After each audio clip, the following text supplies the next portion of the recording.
મૂળરાજ બધું પ્લાનિંગ કરતો હતો કે ભાઈ કઈ રીતના આપણે રાજ્યની મતલબ સૈનિકોની વ્યવસ્થા કરવાની. હાથે સામંતજી ફૂલ પીને આવ્યા અને મૂળરાજને જોયો કે આ મારો દીકરો, મારો ભોણો રાજ્ય વ્યવસ્થાની વાતો કરે, રાજ્યને કેમનું બચાવવું એની વાતો કરે. કે હું તો ખુશ થઈ ગયો કે તારા ઉપર.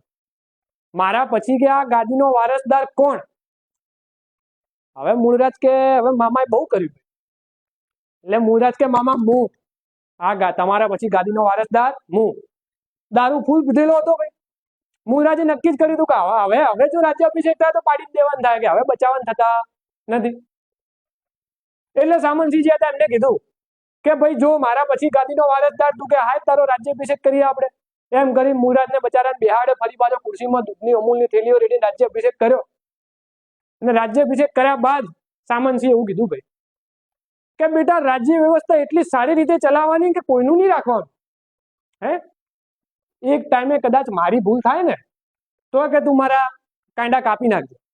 અને પછી મૂળરાજે એક ડાયલોગ માર્યો ભાઈ કે શરાબ પી કે પરેશાન કરને વાલો કે હાથ નહીં કાટતે, કાટતે ઉનકા ગલા. એમ કરીને તલવારના એક જ ગાય સામંતસિંહની હત્યા કરી નાખવામાં આવી મૂળરાજ દ્વારા. તો મૂળરાજે શું કર્યું ભાઈ?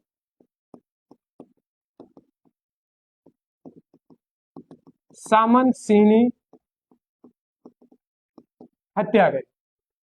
દરબારની અંદર કોઈએ અવાજ કર્યો નહીં કે ભાઈ આવું કેમ કર્યું, શું થયું, કઈ રીતના તમે મામાને મારી નાખો.